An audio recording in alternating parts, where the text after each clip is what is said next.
जल्दी से जल्दी इस वीडियो को लाइक कीजिए और अभी तक मेरे चैनल को सब्सक्राइब नहीं किया तो इस रेड कलर के बटन को दबा के सब्सक्राइब कीजिए और इस घंटे को बजा दीजिए।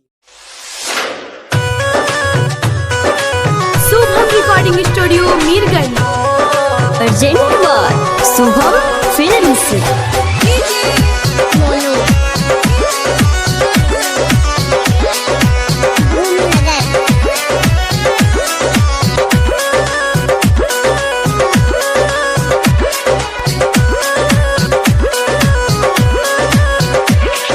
बड़ी बेवफा है जानू, बड़ी बेवफा है, बड़ी बेवफा है जानू, बड़ी बेवफा है, बड़ी बेवफा है तू तो बड़ी बेवफा है।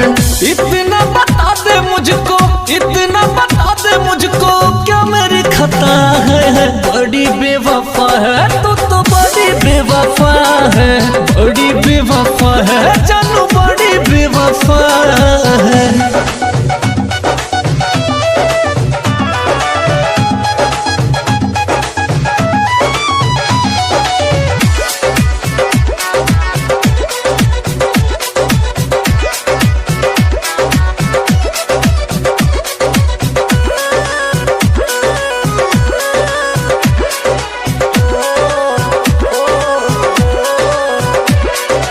सोचा नहीं था कभी ये दिन ऐसा आएगा, डोली में बिठा के कोई और लेके जाएगा।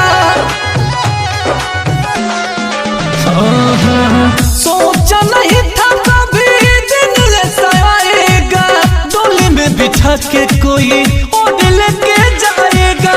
दिल से निभाया तूने, दिल से निभाया तूने, ये तेरी जफा है। बड़ी बेवफा है जानू, बड़ी बेवफा है, बड़ी बेवफा है तू तो बड़ी बेवफा है।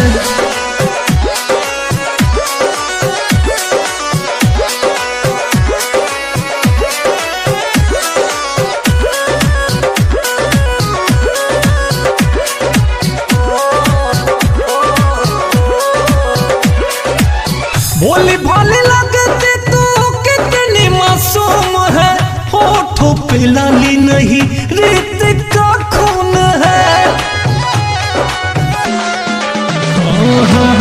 भोली भाली लगती तू कितनी मासूम है, होठों पे लाली नहीं रीत का खून है। मुँह न मासूम पे ये, मुँह न मासूम पे ये कौन सी अदा है। बड़ी बेवफा है जानू, बड़ी बेवफा